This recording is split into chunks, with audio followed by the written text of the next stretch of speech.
SS Gentleman, Dean Alejandro here, and today I want to go ahead and talk about something that is super awesome that I never thought I'd be able to do. Today I hit 6 months without drinking alcohol, without drinking any type of alcohol. The last drink that I had, I do not think I knew it was going to be my last drink. I think I was just going to try to say, I'm going to stop for a little bit and still socially try to do it again. However, going through the last 6 months, it has been one of the most difficult experiences of my life, and I am okay to say that I will never drink alcohol again, hopefully. I feel like if I do drink again, the same cycle is going to happen, and I think I'm to an active point and confident point into my recovery transition that I am not triggered enough to say that I had a problem and that I cannot stop after one drink. I need to go ahead and keep drinking. So I wanted to go ahead and talk about this because a lot of people talk about this in behind the scenes. It's a really difficult topic. Drinking has there's a huge stigma with drinking in society. I'm wearing my hats because I am celebrating, and as you may have seen, I did a photo shoot already because this is a very important time in my life.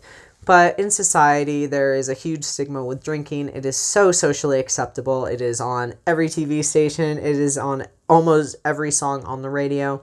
And it's just something that we have adapted into society as normal, which is another thing that we have done with cis people and whatever, but we're not even going to go ahead and get into that. So today I really just want to go ahead and talk about my specific experience with drinking with up until the point that I feel comfortable about.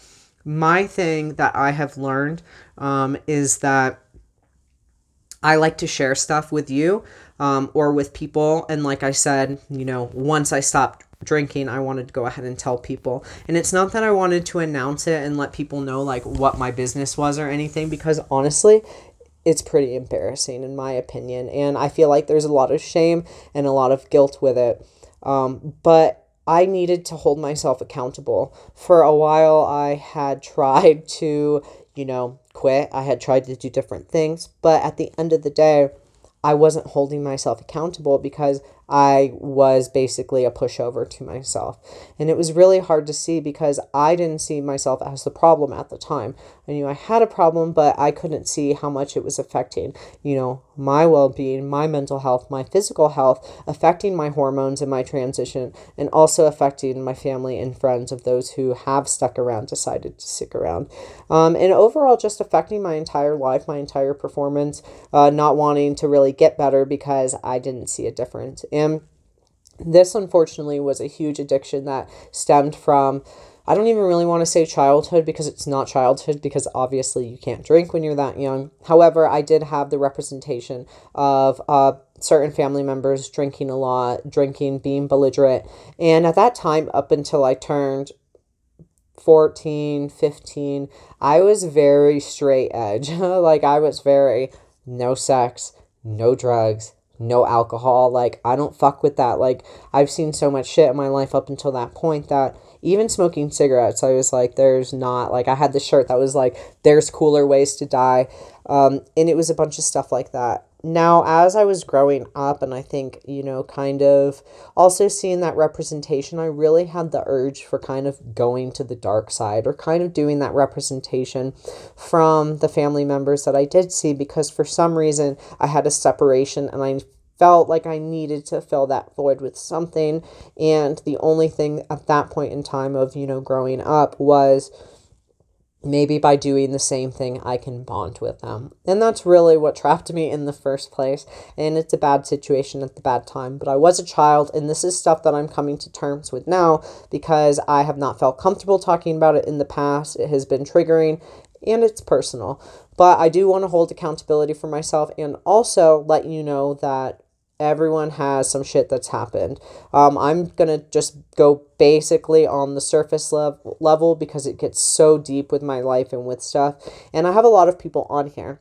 So I don't really just want to dive deep into my life right now. So I developed an issue right then, and I didn't know that. That parent well, I guess I gave it up now. That family member was out of my life for a long time, and they came back into my life probably around when I was 14, 15 at that point in time. And I had a lot of sadness, a lot of, separation, wanting to connect with this individual. And when they came into my life, I automatically clutched onto them because I wanted that feeling. I wanted that relationship. I had strived for it for so long. And although I had the love of other family members and stuff, it wasn't the same. And I don't mean that to discredit other family and friends and stuff, because I obviously am and was appreciative of those individuals because they shaped me into the person that I was today.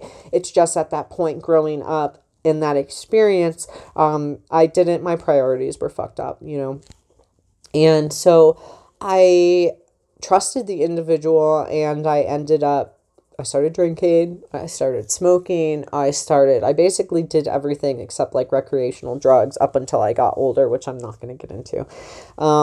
And, now reflecting on all of it, I had a very big drinking problem up until then.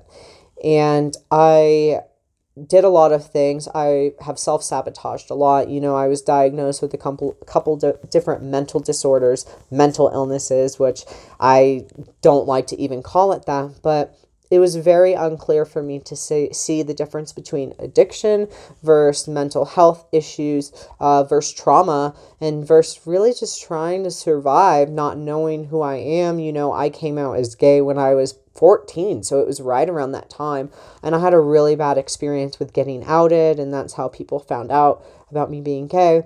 And up until that point, I had known I was trans. I knew I was a guy. I just didn't have the language for it. I had even told family members that I was, but at that point in time, it's kind of a ha ha ha like type of thing.